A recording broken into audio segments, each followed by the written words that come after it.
कि यीशु मसीह पर जब हम विश्वास करते हैं तो हमें सारी आशीषें मिल जाती है। यीशु ने वो जीवन जिया पवित्र आत्मा के द्वारा और हमको उसने उस जीवन जीने की कला को सिखाया है, वो योग्यता बताई है उसने। आपकी पहचान वो नहीं है जो परिस्थिति आपको बताती है। परिस्थितियां आती है आपको दबाने के लिए, लेकिन कभी भी ये ना समझे कि आप उस परिस्थिति में अकेले हैं। यीशु हमेशा आपके साथ है। पवित्र आत्मा के रूप में यीशु 24 घंटे स्वर्ग का पावर हाउस लेकर आपके साथ है। स्वर्ग की सेना आपके साथ है कि परमेश्वर समय से बंधा हुआ नहीं है। परमेश्वर समय से बाहर है, क्योंकि समय को परमेश्वर ने बनाया है। अगर ये समय है, इसको परमेश्वर ने अगर बनाया है, यीशु कब आएगा ये मैंने आपको बताया। जब उसका राज्य पूरी पृथ्वी पर फैल जाएगा, जब हर जगह जीवन, चंगाई और छुटकारा होगा, जब हर जगह पर सुसमाचार, good news, too good to be, सोजो प्रचार होगा, और अंतिम शत्रु को जब हम हरा देंगे, तब यीशु मसीह का आना होगा।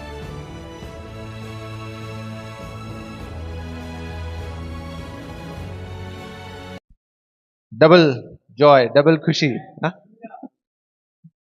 और जिन लोगों ने बुधवार की मीटिंग के लिए अपना बेस्ट दिया, उनको विशेष थैंक यू। जोरदार ताली बजाएंगे हमारी टीम के लिए। आमीन। प्रभु आपके परिश्रम को देखता है और हर एक कार्य आपका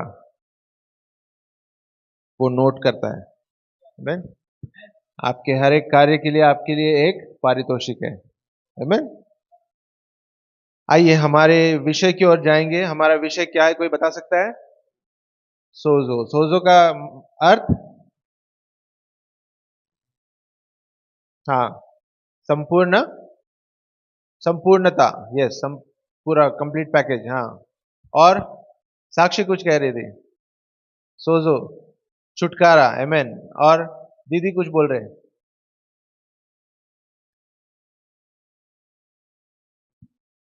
चंगाई। यस, अर्पित एकदम सबसे खुश।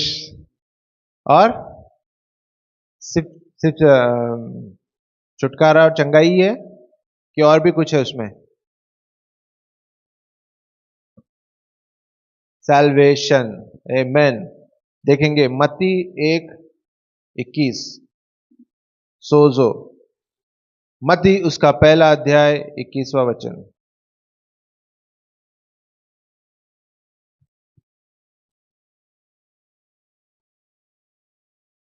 स्वर्गदूत मरियम के पास आकर, कुंवारी मरियम के पास आकर उसको ये भविष्यवाणी कर रहा है, उसको ये बता रहा है कि ये चीजें तेरे जीवन में होगी। तू गर्भवती होगी, एक कुंवारी पवित्र आत्मा के द्वारा बिना किसी पुरुष के कांटेक्ट में आए गर्भवती होगी, और वो एक ऐसे पुत्र को जनेगी जो सारे संसार के पापों को लेकर दूर करेगा। वह पुत्र जनेगी और तू उसका नाम यीशु रखना, क्योंकि वह अपने लोगों का उनके पापों से उद्धार करेगा। सोजो, सेम वर्ड यहां पर यूज हुआ है, सोजो। कहीं पर पापों की क्षमा, कहीं पर छुटकारा, कहीं पर उद्धार, कहीं पर बचाया जाना, कहीं पर किसी समस्या से, शारीरिक हानि से बचाना, किसी शारीरिक तकलीफ में या किसी परिस्थिति में, विकट परिस्थिति में अगर कोई है उसको बचाना। जैसे नाव में चेले डूब रहे थे, उन्होंने कहा सोजो, प्रभु हमें बचा। पतरस जब पानी पर चलते हुए डूब रहा था तो उसने कहा सोजो, बचा। तो एक ही शब्द है, उसका अलग अलग भाषांतरण हुआ है, अलग अलग परिस्थिति पर, अलग अलग परिस्थिति के अनुसार उसका भाषांतरण हुआ है। इसका मतलब क्या है? इसका मतलब यह है कि यीशु मसीह पर जब हम विश्वास करते हैं तो हमें सारी आशीषें मिल जाती है। हमें छुटकारा मिल जाता है, हमें अनंत जीवन मिलता है, हमें पापों की क्षमा मिलती है, हमें चंगाई मिलती है, हमें गरीबी के श्राप से मुक्ति मिलती है, हमें संपन्नता, उसकी धनवानता से हम आशीषित हो जाते हैं। आमीन। ये सारे आशीष एक विश्वास के कार्य पर है, छोटा सा एक विश्वास का कार्य, यीशु को अपने जीवन का प्रभु बनाना। ये जीवन हम देते हैं यीशु मसीह को। आमीन। हमारी घोषणा में सबसे पहली बात हम वही कहते हैं, क्योंकि अगर हमें आशीषित होना है, अगर हमें लाइफ सक्सेसफुल जीना है, तो उसका केवल एक ही फॉर्मूला है, और वो है ये जीवन प्रभु के हाथों में दे दो और उसको ये जीवन चलाने दो। हम हमारी बुद्धि से, हमारे एबिलिटी से, हमारी योग्यता से चीजों को करने की कोशिश करेंगे तो हमें असफलता, निराशा ही दिखेगी। लेकिन जब हम अपना जीवन यीशु के हाथों में देते हैं, तो वो केवल इस जीवन का नहीं, परंतु इस जीवन के बाद के जीवन में नहीं। आमीन, हालेलुया। इतना सिंपल है सुसमाचार। सुसमाचार यीशु पर विश्वास करना है, यीशु को अपने जीवन का प्रभु बनाना है, और फिर उसको ये जीवन जीने देना है। अब हम नहीं जीवन जी रहे, अब मेरे लाइफ का टेंशन मैं नहीं ले रहा हूं। ये रेवलेशन मिलने के बाद में मैंने टेंशन लेना छोड़ दिया है। टेंशन लेके हम कुछ नहीं कर सकते। हम एक बाल अपना सफेद का काला नहीं कर सकते, काला काले का सफेद नहीं कर सकते। अगर हम चिंता करते हैं, अगर हम टेंशन ले रहे हैं, और प्रभु में आने के बाद भी, प्रभु को अपना जीवन देने के बाद भी, इसका मतलब हमें सोजो पता नहीं है। इसका मतलब हमें पता नहीं कि कौन सा पैकेज हमारे पास डिलीवर हुआ है। हमने ले तो लिए पैकेज, पर उसको पूरी तरह से ओपन नहीं किया है। एक चीज ओपन करके देख लिया है, हाँ पापों की क्षमा मिल गई है, थैंक यू जीसस, मेरे पाप क्षमा हो गए हैं, थैंक यू जीसस, शायद मैं स्वर्ग पहुंच जाऊंगा, पता नहीं, पर अभी तो हो गया है पाप क्षमा। हाँ, होता है ऐसा। और मुझे लगता है कि हर किसी ने अपने जीवन को प्रभु को दिया है, हर किसी ने अपने जीवन का प्रभु यीशु को बनाया है। कोई पहली बार कोई आया है चर्च में? नहीं, मतलब ऐसे ये चर्च में, ठीक है, ये चर्च में पहली बार आए हैं, पर क्या पहली बार किसी चर्च में गए, ऐसा है? नहीं, रेगुलर चर्च वाले हैं आप ब्रदर। ओके, तो हम सब ने प्रभु यीशु मसीह को अपना जीवन दिया है ना? हम सब ने प्रभु यीशु को अपना प्रभु बनाया है। आमीन। और मैं चाहूंगा कि जो पहली बार आए हैं अपने स्थानों पर खड़े हो जाए और हम उनका स्वागत करें।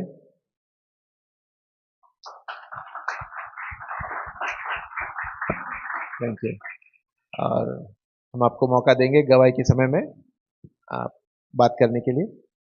तो हम सब ने, यहां पर जितने भी मौजूद हैं, हम सब ने प्रभु यीशु को अपना जीवन दिया है। मतलब हमने वो पैकेज रिसीव किया है, हमने उसको हाँ कहा है। अब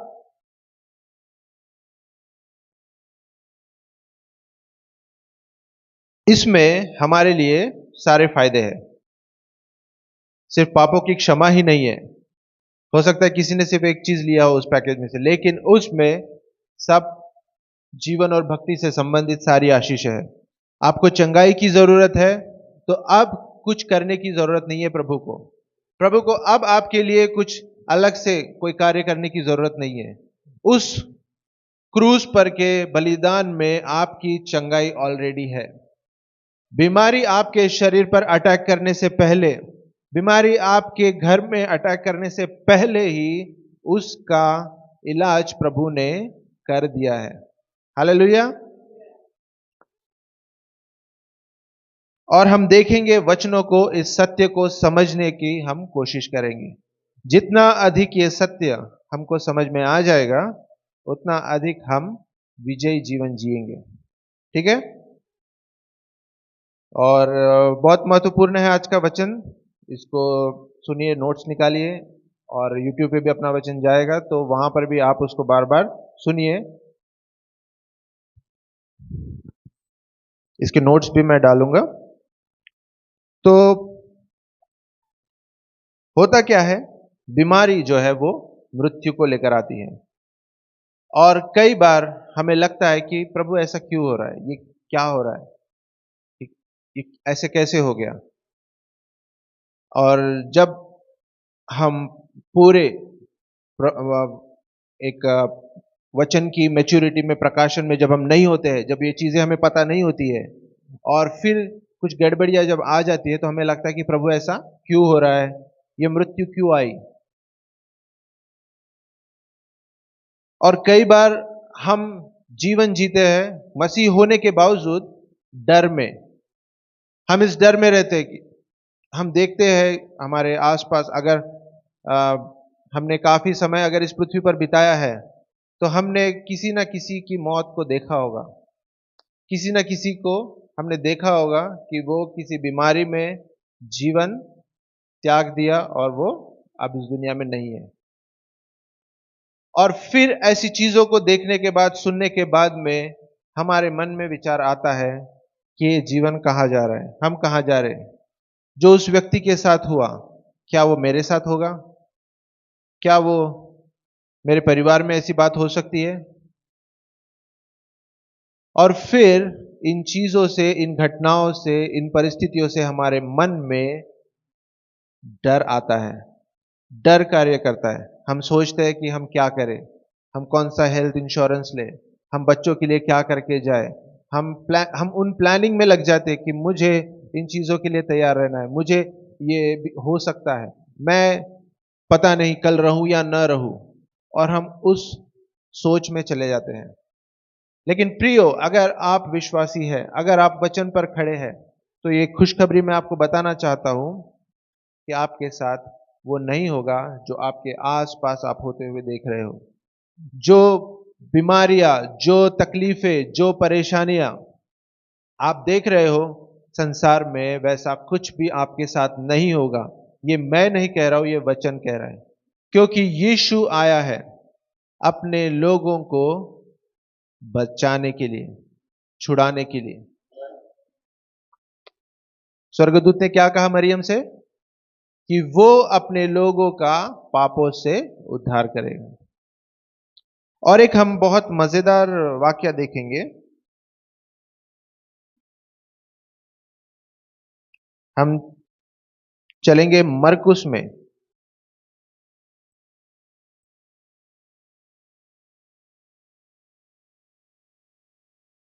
हम चलेंगे मरकुस में, और वहां पर हम देखते हैं कि एक बीमार व्यक्ति को प्रभु यीशु मसीह के पास लाया गया है।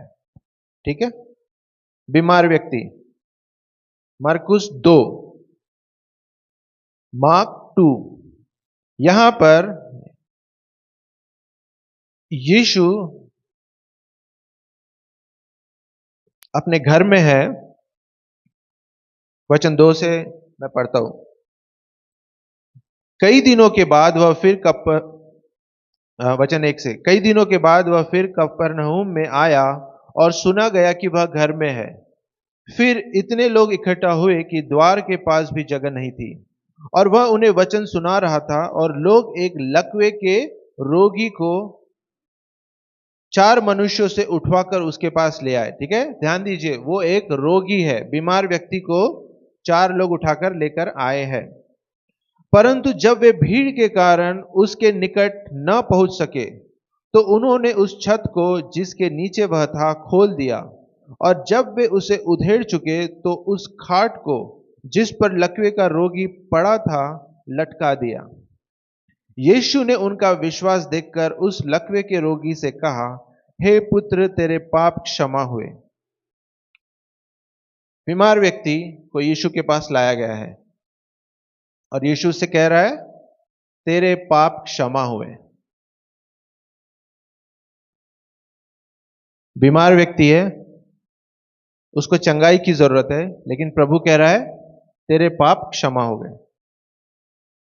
बीमारी जो है उसको कोई कारण नहीं होता है हमारे शरीर में आने का। मैंने देखा है अच्छे हट्टे कट्टे। जब मैं नागपुर में कैंसर हॉस्पिटल में मिनिस्ट्री के लिए जाता था, तो एक जवान बच्चे को मैंने देखा जो क्रिकेट प्लेयर था, क्रिकेट खेलता था और अच्छा पढ़ाई में होनहार था, और उसको कैंसर हो गया। पता भी नहीं चला, 1 महीने में वो ट्यूमर इतना बड़ा हो गया। उसके डैडी भी शॉक थे कि ये कैसे हो गया, तो इसका लाइफस्टाइल तो इतना हेल्दी था। बीमारी उम्र देखकर, आपकी आपका सोशल स्टेटस देखकर, या आप कौन है आपका नाम देखकर, आपकी उम्र देखकर नहीं आती है। उसके पीछे कोई कारण नहीं होता है। लेकिन हमको वचन से पता चलता है कि पाप के द्वारा, सिन के द्वारा जो करप्शन इस मानव जाति में, इस पृथ्वी पर आया, उसका फल है बीमारी। बीमारी की जड़ कहां पर है? पाप। पाप के वजह से इस संसार में, इस सृष्टि में करप्शन आया, और उसकी वजह से बहुत सारी गड़बड़ियां हुई, बहुत सारी गड़बड़ियां हो गई है। उनमें से एक गड़बड़ी है बीमारी।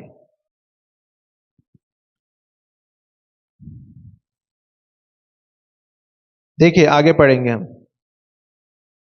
तब शास्त्री, वचन 6, तब शास्त्री जो वहां बैठे थे अपने अपने मन में विचार करने लगे, यह मनुष्य क्यों ऐसा कहता है? यह तो परमेश्वर की निंदा करता है। परमेश्वर को छोड़ और कौन पाप क्षमा कर सकता है? आमीन। यहां पे यीशु मसीह पर दोष लगाया गया परमेश्वर की निंदा करने का। कौन सा दोष लगाया गया? परमेश्वर की निंदा, ब्लास्फेमी। आज भी ये कानून बहुत सारे देशों में है। अगर आप उस देश में हैं और अगर वहां पर आप उनके गॉड का अगर आप अपमान करते हैं, तो आपको सीधा मृत्यु दंड है। पाकिस्तान में ये सजा है, और भी कई देशों में होगी। तो यीशु पर जो दोष लगाया गया, जो इल्जाम लगाया गया, वो परमेश्वर की निंदा करने का। और सच में अगर यीशु स्वयं परमेश्वर नहीं है, तो उसने ये पाप किया है। परंतु वो खुद परमेश्वर है। वो केवल परमेश्वर पाप क्षमा कर सकता है, और यीशु शरीर में परमेश्वर है। यीशु पाप क्षमा कर सकता है। वचन 8, यीशु ने तुरंत अपनी आत्मा में जान लिया कि वे अपने अपने मन में ऐसा विचार कर रहे हैं, और उनसे कहा, तुम अपने मन में यह विचार क्यों कर रहे हो? क्यों विचार कर रहे हो ऐसा? सहज क्या है? वचन 9, क्या लकवे के रोगी से यह कहना कि तेरे पाप क्षमा हुए, या यह कहना कि वह उठ अपनी खाट उठाकर चल फिर? कौन सा सिंपल है? सिंपल क्या है? तेरे पाप क्षमा हो गए। पाप क्षमा हो गए किसी को दिखेगा नहीं, है ना? दिखाई देगा? वो एक आत्मिक ट्रांजैक्शन है ना। आपके पाप अगर क्षमा हो गए हैं, तो हम उसे देख नहीं सकते हैं, है ना? हमें विश्वास करना होता है। लेकिन एक बीमार व्यक्ति को, जो चल नहीं सकता, जिसको 4 लोग उठाकर लाए हैं, उसको उठाकर चलाना, ये एक दिखने वाला कार्य है। आमीन। वचन 10, परंतु जिससे तुम जान लो कि मनुष्य के पुत्र को पृथ्वी पर पाप क्षमा करने का भी अधिकार है, उसने उस लकवे के रोगी से कहा, मैं तुझसे कहता हूं, उठ अपनी खाट उठाकर अपने घर चला जा। वह उठा और तुरंत खाट उठाकर सबके सामने से निकलकर चला गया। Hallelujah, hallelujah. जो मुश्किल काम है, जो दिखाई देता है, वो करके यीशु ने साबित किया कि इसकी जो जड़ है उसको मैंने नष्ट कर दिया है। जो बीमारी की जड़ है उसको यीशु ने नष्ट कर दिया। उसने डायरेक्ट प्रॉब्लम से डील किया, उस जड़ से उसने डील किया। फल तो अगर जड़ नहीं है तो फल भी नहीं रहेगा, है ना? पेड़ ही सूख जाएगा। वही काम यहां पर हुआ है। बीमारी की जड़ को यीशु मसीह ने उस व्यक्ति के जीवन से नष्ट कर दिया, और आपके और मेरे जीवन से भी नष्ट कर दिया है। आमीन। बीमारी क्या है, बीमारी क्यों है, इसका हमें ज्ञान भी नहीं होना चाहिए, इसका हमें नॉलेज भी नहीं चाहिए। उसका रास्ता अलग है, आपका रास्ता अलग है। क्योंकि जो यीशु का बलिदान है उसमें आपके संपूर्ण छुटकारे की योजना है। उसमें आपके लिए सब कुछ है जो इस जीवन के लिए आपको चाहिए। और बीमारी एक ऐसी चीज है जिसमें हमारा टाइम जाता है, पैसा जाता है, फैमिली डिस्टर्ब हो जाती है। अगर आपने किसी को देखा है या अगर आपके परिवार में अगर आपने ऐसी चीजों का अनुभव किया है तो आप जान सकते हो, आप समझ सकते हो मैं क्या कह रहा हूं। बीमारी शैतान का ऐसा कार्य है जो चोरी करने आता है, घात करने आता है और नाश करने आता है। वो पूरा उद्ध्वस्त कर डालता है, फैमिली को पूरी तरीके से डिस्टर्ब कर डालता है। और ना आप वचन सुन सकते हैं, ना आप समझ सकते हैं, ना आप कुछ प्रेयर कर सकते हैं। आपको एकदम पागल जैसा लगेगा कि ये क्या हो रहा है, चीजें कहाँ जा रही है। और सबसे बुरी बात है उसमें अपने प्रिय व्यक्ति को खोना। अपना प्रिय व्यक्ति जब अपने से दूर जाता है तो वो दर्द परमेश्वर ही समझ सकता है। आमीन। इसीलिए इसीलिए हमें इन सत्यों को समझने की जरूरत है। अगर हम चाहते हैं कि हमारे जीवन में परमेश्वर की इच्छा पूरी हो, उसकी चंगाई, उसकी संपन्नता। किस किस को अच्छा लगता है गरीबी में जीवन जीना? कोई है? फिर क्यों नहीं हम संपन्नता पे विश्वास करते? क्यों क्यों नहीं हम धनवानता पे विश्वास करते हैं? पैसा कोई प्रॉब्लम नहीं है, पैसा बुरा नहीं है। धन का प्रेम, धन का लोभ, पैसे का प्रेम प्रॉब्लम है। पैसा अगर आपके पास है तो आप चीजों को आसानी से कर सकते हो। आमीन।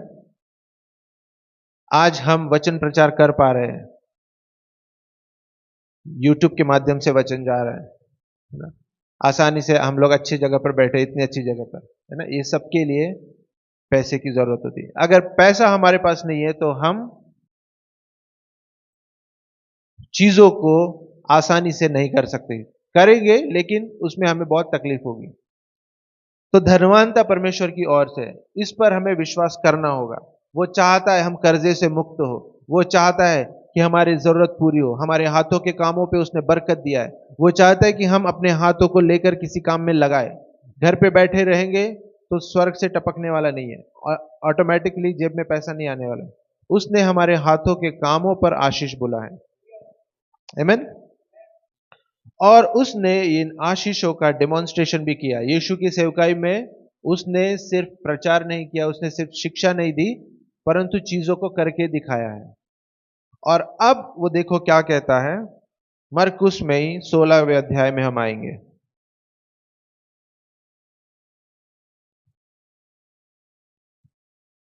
16वें अध्याय में आएंगे और उसको हम पढ़ेंगे 17वें वचन से। ठीक है, मरकुस 16 उसका 17 और 18। विश्वास करने वालों में ये चिन्ह होंगे कि वे मेरे नाम से दुष्ट आत्माओं को निकालेंगे, नई नई भाषा बोलेंगे, सांपों को उठा लेंगे, और यदि वे प्राणनाशक वस्तु भी पी जाए तो भी उनकी कुछ हानि न होगी। वे बीमारों पर हाथ रखेंगे और वे चंगे हो जाएंगे। आमीन। चंगा करने की सामर्थ यीशु ने हमें दिया है। और इस चर्च में हम सब ने पवित्र आत्मा के बपतिस्मा को पाया है, हमने विश्वास किया है। और दो ही बातें हैं, एक प्रभु को अपना अपना जीवन सौंपना, यीशु को अपने जीवन का प्रभु बनाना, और फिर पवित्र आत्मा का बपतिस्मा प्राप्त करना। आप वो जीवन जीने के फिर योग्य हो जाते हो जो जीवन यीशु मसीह ने जिया है। इसके बाद में और ऐसा कुछ भी नहीं है जो प्रभु ने आपसे दूर रखा है। और अलग से कोई अनॉइंटिंग आएगा, अलग से आप आत्मा में बढ़ोगे, आप you will grow in spirit, ऐसा कुछ भी नहीं है। आपके लिए दो पड़ाव है, प्रभु को अपना जीवन देना और पवित्र आत्मा की सामर्थ को रिसीव करना। आमीन। और उसके बाद आप वो जीवन जी सकते हो जैसा यीशु मसीह ने जिया है। और एक वचन को हम देखेंगे, मत्ती 10, मत्ती 10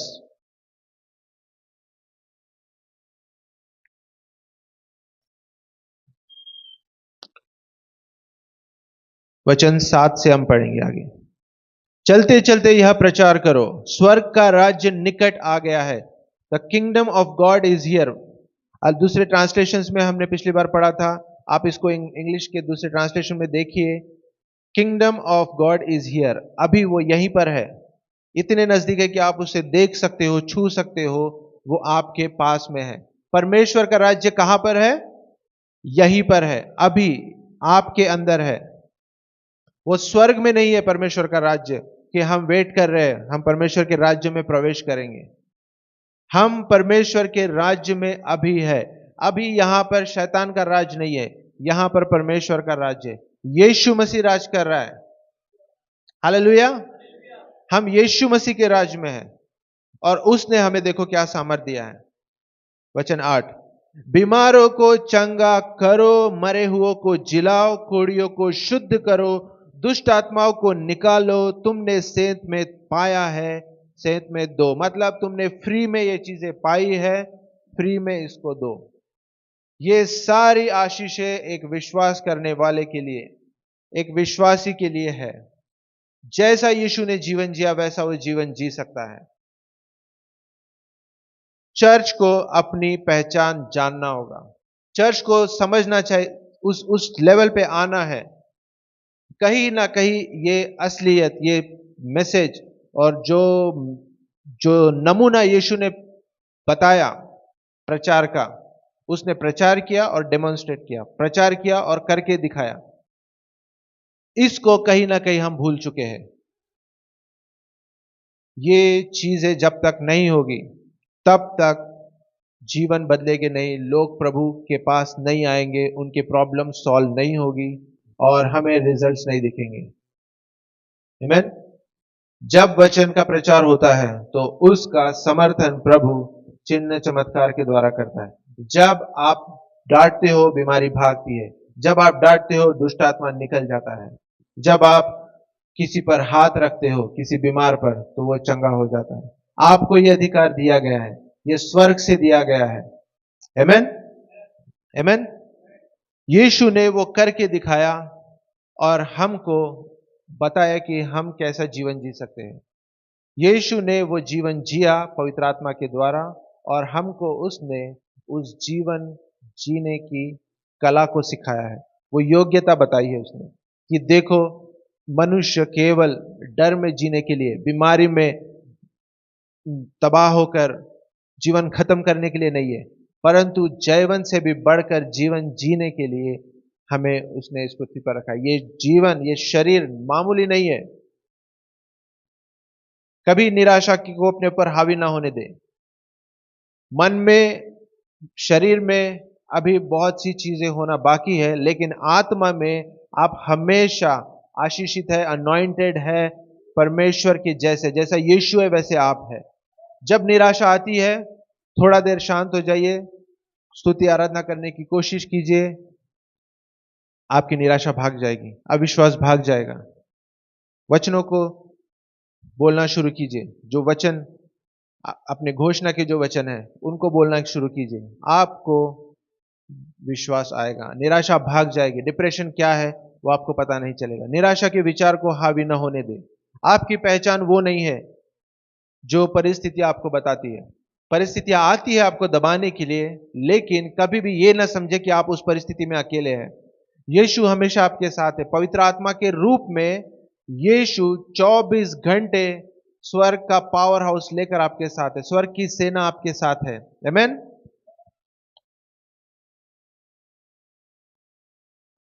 और जैसा मैंने कहा, बीमारी या हर एक प्रकार की बुराई का जड़ क्या है? पाप। उस पाप को परमेश्वर ने डील कर दिया, उस पाप को परमेश्वर ने नष्ट कर दिया। हो सकता है कोई कहे कि अगर प्रभु को पता था इस पाप की वजह से इतना प्रॉब्लम आने वाला है तो वो पहले ही चीजों को ठीक कर लेता था, है ना। सब होने के बाद में प्रभु तू अब ऐसा बोल रहा है, पर कितना प्रॉब्लम हो चुका है ऑलरेडी। हम डिस्कस कर रहे थे बाइबल स्टडी में कि परमेश्वर समय से बंधा हुआ नहीं है। समय, परमेश्वर समय से बाहर है, क्योंकि समय को परमेश्वर ने बनाया है। अगर ये समय है, इसको परमेश्वर ने अगर बनाया है, तो परमेश्वर यहां पर है और ये समय अलग है, दोनों अलग है। परमेश्वर निर्मिति से अलग है, वो निर्माण करता है ना। जिसने इस मोबाइल को बनाया वो इसके अंदर नहीं है, वो इससे अलग है। उसी प्रकार निर्मिति से, सृष्टि से, समय से, टाइम, मैटर एंड स्पेस से परमेश्वर अलग है। ये चीजें उसने बनाई है लेकिन वो इसमें है नहीं। तो उसको पता है चीजें, उसको शुरुआत से लेकर अंत पहले ही पता है। ठीक है, तो रिलैक्स हो जाइए। ऐसी कोई चीज नहीं है जो उसको सरप्राइज करेगी, खासकर हमारे जीवन में। जब हम उसको अपना जीवन देते हैं तो हमारे जीवन को फिर वो देखता है, हमारे जीवन को वो बराबर लेकर चलता है। बुढ़ापे तक वो हमको संभाल के रखेगा। और उसने पाप को भी दूर कर दिया है, हमारी बीमारियों को दूर कर दिया है, गरीबी को दूर कर दिया है। उसने सारे प्रकार, हर प्रकार के श्रापों को उसने हमसे दूर कर दिया है। परंतु ब्रदर, फिर भी मैं देखता हूं कि क्रिश्चियंस तो मरते हैं। मृत्यु पर यीशु मसीह ने विजय प्राप्त की है। यीशु मसीह एक ऐसा इकलौता व्यक्ति है जिसकी कब्र खाली है। आमीन। यीशु मसीह क्रूस पर मरा सबके पापों को लेकर और तीसरे दिन जी उठा। वो जिंदा हो गया। ठीक है, यीशु मसीह जिंदा है। और 40 दिनों तक उसने शिष्यों को बताया कैसे जीना है, कैसे काम करना है, आगे क्या रणनीति होगी, आगे तुमको कैसे चलना है। और फिर वो स्वर्ग में गया और उसने पवित्र आत्मा को भेजा। अब पवित्र आत्मा यहीं पर है। जैसा यीशु 2000 साल पहले पृथ्वी पर था, अब वैसे पवित्र आत्मा पृथ्वी पर है। यीशु ने अपना मिशन कंप्लीट किया, वो चले गया। अब यीशु ने मृत्यु को हरा दिया है। यीशु मुर्दों में से जी उठा है। पर फिर भी विश्वासी क्यों मरते हैं? यह सवाल आपके मन में आता है? नहीं आता है तो आज इस बात पर सोचिए। यीशु ने बीमारियों को दूर कर दिया है, अब बीमारियां हमारे लिए नहीं है। यीशु ने गरीबी के श्राप से हमें आजाद कर दिया है, तो अब गरीबी हमारे लिए नहीं है। यीशु ने मृत्यु पर विजय प्राप्त की है, तो हम अब मृत्यु क्यों देखते हैं?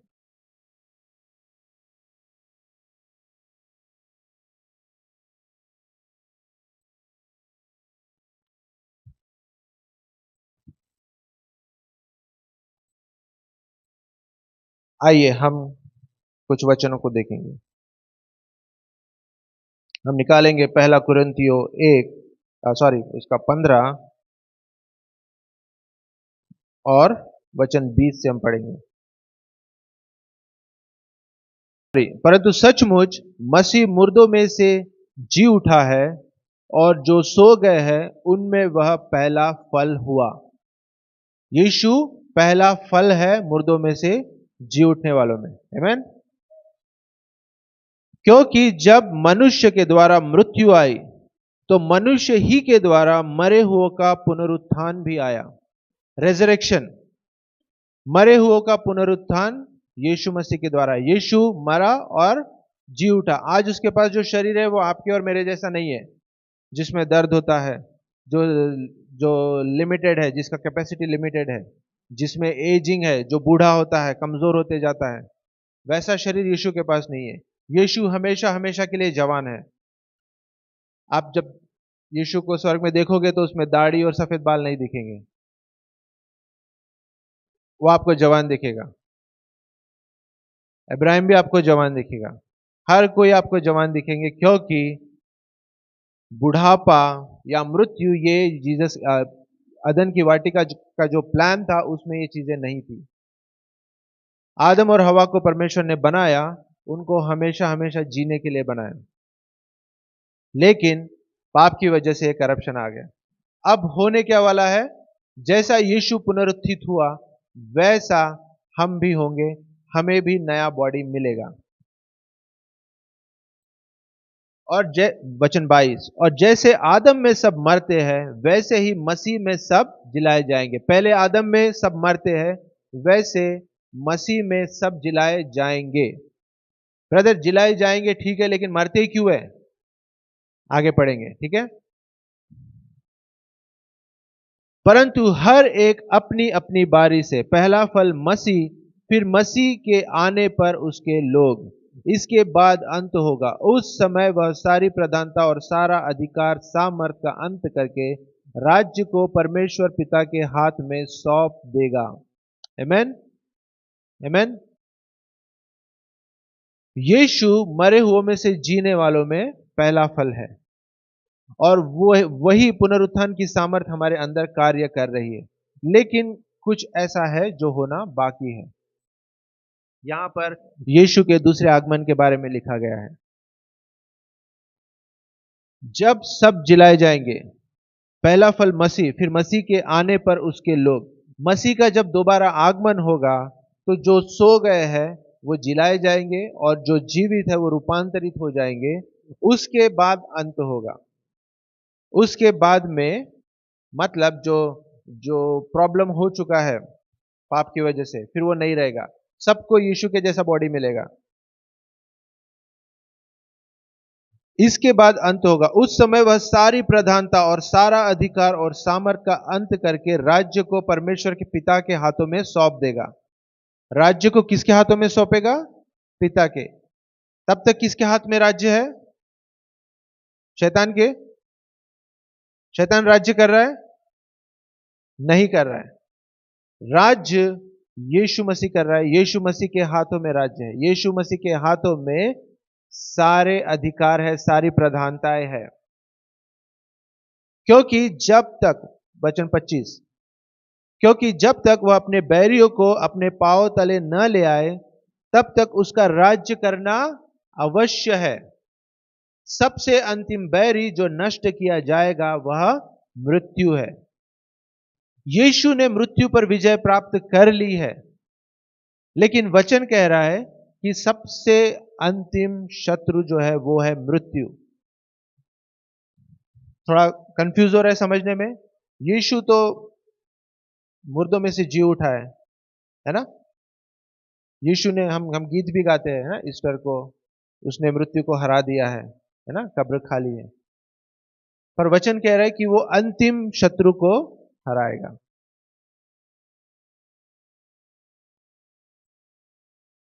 वचन 26, सबसे अंतिम बैरी जो नष्ट किया जाएगा वह मृत्यु है। अब ये कैसे होगा, ये आगे के वचनों में आपको क्लियर हो जाएगा। ये आगे के वचनों में आपको क्लियर हो जाएगा। वचन 27, क्योंकि परमेश्वर ने सब कुछ उसके पांव तले कर दिया है, परंतु जब वह कहता है कि सब उसके अधीन कर दिया है, तो प्रत्यक्ष है कि जिसने सब कुछ उसके अधीन कर दिया वह आप अलग रहा। अब इसका अर्थ क्या है कि जब सब कुछ यीशु के पांव के अधीन है और एक दुश्मन बाकी है, मृत्यु बाकी है, उसको हराया जाना बाकी है। इसको समझने के लिए आपको चलना पड़ेगा इफिसियों में, इफिसियों पहला अध्याय में। आज हम इसको पूरा जस्टिफाई करेंगे। तो वचन 20 पर लगाए, 20 से आगे, जो उसने मसीह में किया कि उसको मरे हुओं में से जिलाकर स्वर्गीय स्थानों में अपनी दाहिनी ओर सब प्रकार की प्रधानता, सब लोग कहे सब प्रकार की प्रधानता और अधिकार और सामर्थ और प्रभुता के और हर एक नाम के ऊपर, जो न केवल इस लोक में पर आने वाले लोक में भी लिया जाएगा, बैठाया, और सब कुछ उसके पांव तले कर दिया, और उसे सब वस्तुओं पर शिरोमणि ठहराकर कलीसिया को दे दिया। अब कुछ समझ में आ रहा है? पिक्चर क्लियर हो रही है? इस पूरे पिक्चर में आपका बहुत बड़ा रोल है। मेन मेन हीरो है जीसस, और जीसस की हीरोइन है कलीसिया। आमीन। कलीसिया उसकी दुल्हन है, और इस मूवी में पूरा क्रेडिट जीसस नहीं लेके जा रहा है, थोड़ा सा एक्शन हीरोइन को भी करना है। आमीन। समझ रहे हैं? देखो फिर से पढ़ेंगे वचन 22। और सब कुछ उसके पांव तले कर दिया, और उसने सब वस्तुओं पर शिरोमणि ठहराकर किसको दिया? स्वर्गदूतों को, कलीसिया को। कलीसिया मतलब कौन? आप और मैं। आपके और मेरे ऊपर उसने इस जिम्मेदारी को दिया है। आमीन। यीशु मुर्दों में से जी उठा है। अब वो चाहता है कि जहां कहीं मृत्यु दिखती है, जहां कहीं बीमारी दिखती है, जहां कहीं गड़बड़ी दिखती है, हमें अपने अधिकार को लेकर वहां पर जीवन स्थापित करना है। आमीन। ये कोई धर्म का प्रचार नहीं है। यीशु एक धर्म बनाने नहीं आया। वो बीमारी से, मृत्यु से, परेशानियों से, गरीबी से छुड़ाने के लिए और मृत्यु को हराने के लिए आया, और उसने करके दिखाया है। अब वो वेट कर रहा है। बहुत लोग बोलते हैं यीशु आएगा, यीशु आएगा। कब आएगा? वो तब आएगा जब कलीसिया अपने अधिकारों में चलेगी, जीवन और जीवन को वो हर जगह पर बहाल करेगी। कलीसिया के द्वारा परमेश्वर की सामर्थ कार्य करती है। परमेश्वर की सामर्थ आपके और मेरे लिए है, उसके दान वरदान मेरे और आपके लिए है। उसके बारे में हमें जागरूक रहना है। जहां कई परिस्थिति दिख रही है, हमें अधिकारों को लेना है। अगर विश्वास कम है तो जैसे उस लकवे के रोगी के साथ में 4 लोग उसको लेकर आए, 4 लोगों को हमको लेकर करना है, पर करना जरूरी है। करना जरूरी है, नहीं होगा तो उतना ही यीशु का आना डिले होगा। यीशु कब आएगा ये मैंने आपको बताया है। जब उसका राज्य पूरी पृथ्वी पर फैल जाएगा, जब हर जगह जीवन, चंगाई और छुटकारा होगा, जब हर जगह पर सुसमाचार, good news, too good to be, सोजो प्रचार होगा, और अंतिम शत्रु को जब हम हरा देंगे, तब यीशु मसीह का आना होगा। आमीन। उसने अधिकार कलीसिया को दिया है, लेकिन कलीसिया क्या कर रही है? अभी भी डाउटफुल है। अरे हम स्वर्ग जाएंगे कि नहीं? वो स्वर्ग जाएगा क्या? मैं जाऊंगा क्या? हाँ। कुछ लोग तो प्रभु के नामों को लेके कंफ्यूज है। ये नाम से प्रेयर करना है कि वो नाम से प्रेयर करना है? इब्रानी में करना है कि इंग्लिश में करना है? किसी भी नाम में करो, उस नाम में सामर्थ है। उस नाम में बीमारी भाग जाएगी, दुष्ट आत्मा भाग जाएगी। नाम लेना जरूरी है। कौन सी भाषा में आप लेते हो? अगर इब्रानी में ले रहे हो, हिब्रू भाषा में ले रहे हो तो बहुत अच्छी बात है। नहीं ले रहे हो तो हिंदी, मराठी, तमिल में ही ले लो, जो मातृभाषा है। उस नाम में वो सामर्थ है, इस वचन में वो सामर्थ है, पवित्र आत्मा में सामर्थ है। आमीन। वापस आते हैं हम 1 कुरिन्थियों 15 में।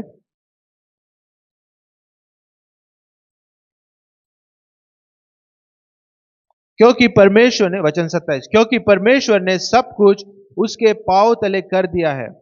परंतु जब वह कहता है कि सब कुछ उसके अधीन कर दिया है, तो प्रत्यक्ष है कि जिसने सब कुछ उसके अधीन कर दिया वह आप अलग रहा। और जब कुछ उसके अधीन हो जाएगा तो पुत्र आप भी उसके अधीन हो जाएगा, जिसने सब कुछ उसके अधीन कर दिया है, ताकि सब में परमेश्वर ही सब कुछ हो। मतलब अंतिम शत्रु मृत्यु जब वो हार जाएगी, जब कलीसिया जयवंत होकर जय में चलने लगेगी, तब फिर यीशु राज्य परमेश्वर को सौंप देगा। तब तक किसका राज्य चल रहा है? यीशु मसीह। शैतान का राज्य नहीं है आपके जीवन में। शैतान कौन है पता है? शैतान कौन है पता है? हारा हुआ है। वो हारा हुआ दुश्मन है। एक हारा हुआ राजा होता है ना, वैसा है वो। एक हारा हुआ आपका दुश्मन है वो। वो हार चुका है, लेकिन कहीं छुप के कुछ करने की कोशिश कर रहा है। उसको हमें अपने पांव तले लाना होगा, उसके कार्यों को हमें नष्ट करना होगा। वो हार चुका है, उसमें कोई सामर्थ्य नहीं है। ठीक है, समझने की कोशिश कीजिए। शैतान से, दुष्ट आत्मा से डरने की आवश्यकता नहीं है। कहीं जाने से पहले आपको डरने की जरूरत नहीं कि वहां जाने से मुझे कुछ हो जाएगा क्या। अरे आप वहां जाओगे तो वहां आपके द्वारा कुछ हो जाएगा। आमीन। ये इस विश्वास से जाओ, और वो विश्वास बिना वचन के नहीं आएगा। वचन को आपको मनन करना होगा, वचन में बैठना होगा, वचन को समझना होगा, वचन को सीखना होगा। शैतान एक हारा हुआ दुश्मन है। दुष्ट आत्माएं यीशु के नाम से थरथराती है, कांपती है।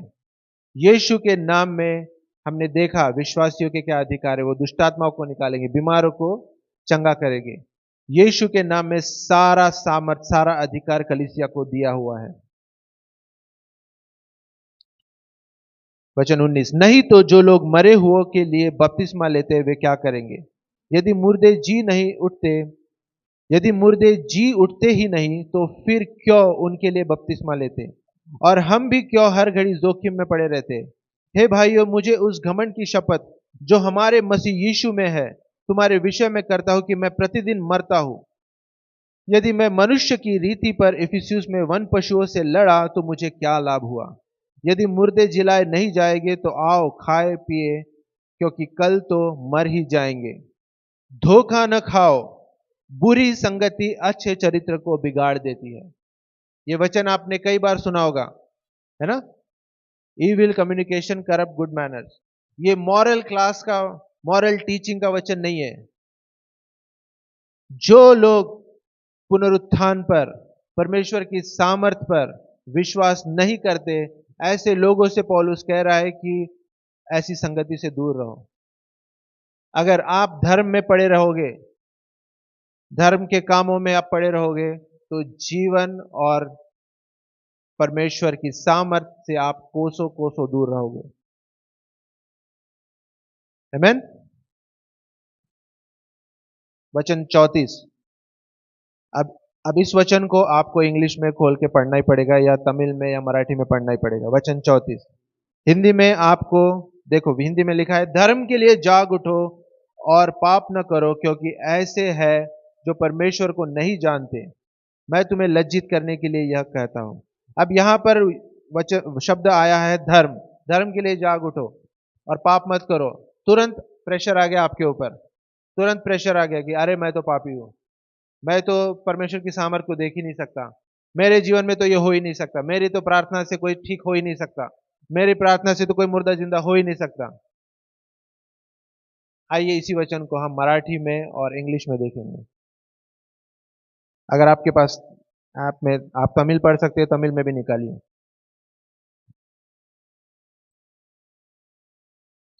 मराठी में मैं पढ़ता हूं। नीतिमत्वा संबंधाने शुद्धिवर या नीतिमत्व, तमिल में भी शब्द होता है नीतिमत्व। ठीक है। वचन 34 धर्म के बारे में बात नहीं कर रहा है। वहां पे जो ट्रांसलेशन हुआ है वो धर्म हुआ है। इंग्लिश में कोई पढ़े, इंग्लिश में पढ़ो अनुज। 1 Corinthians 15:34। इंग्लिश बाइबल है किसी के पास? राइचियसनेस, क्या कह रहा है वचन? राइचियसनेस, धार्मिकता। और कौन सी धार्मिकता? हमारी, देख लो वचन फिलिपियो 3, इफिसियों के बाद में फिलिपियो 3:9। और उसमें पाया जाओ न कि अपनी उस धार्मिकता के साथ जो व्यवस्था से है, वरन उस धार्मिकता के साथ जो मसीह पर विश्वास करने के कारण है और परमेश्वर की ओर से विश्वास करने पर मिलती है। ये आपके बारे में नहीं है। आमीन। आप धर्मी बनते हो यीशु मसीह पर विश्वास करने के द्वारा, उसकी धार्मिकता आपके ऊपर आती है, और इस धार्मिकता में जब आप स्थिर होते हो, इस धार्मिकता में वो सामर्थ्य है जो आपको पवित्र जीवन जीने को योग्य बनाती है। हमेशा प्रेयर क्या होती है? प्रभु मेरे से गलती हो गई, मुझे क्षमा कर, आगे से मैं गलती नहीं करूंगा। ये प्रेयर कौन सी व्यवस्था पर आधारित है? मृत्यु की व्यवस्था, पाप और मृत्यु की व्यवस्था।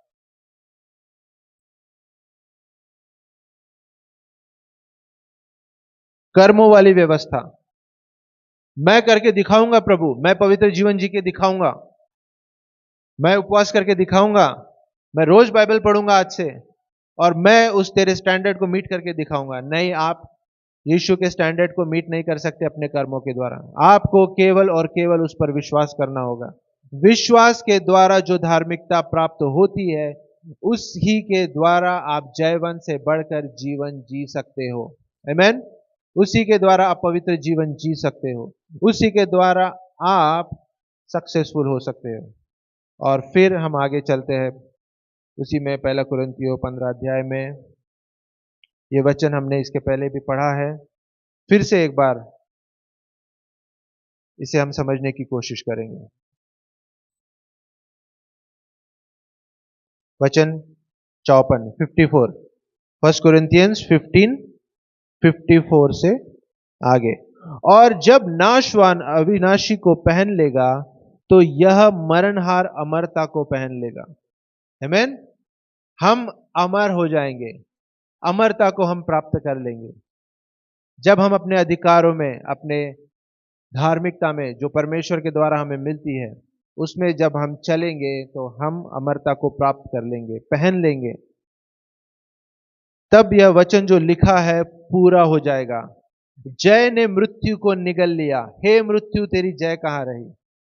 मृत्यु ढूंढने पर भी आपको नहीं दिखेगी, क्योंकि वो आखिरी शत्रु नष्ट हो जाएगा।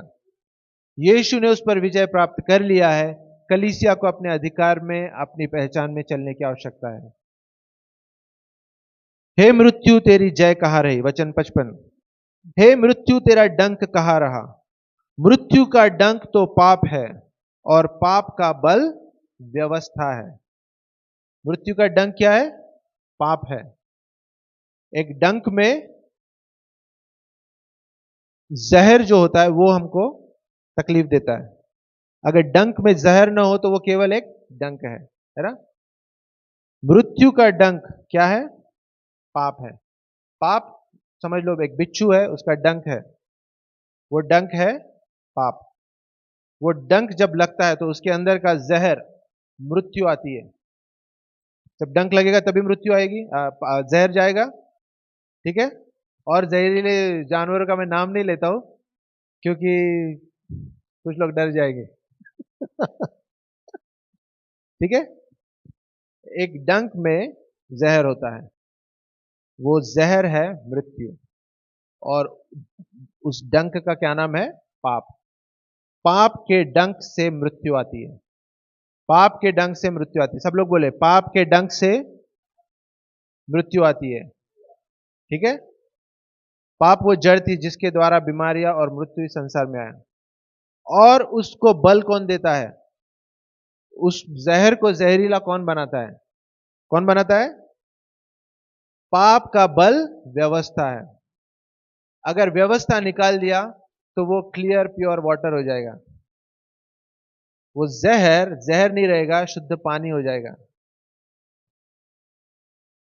उस जहर को जहरीला कौन बनाता है? व्यवस्था। क्योंकि जब व्यवस्था नहीं थी, हमें पता नहीं था पाप क्या है। व्यवस्था के द्वारा हमें पाप का ज्ञान है। जब हमको बताया गया ये पाप है, तब हमें पता चला कि पाप क्या है। आमीन।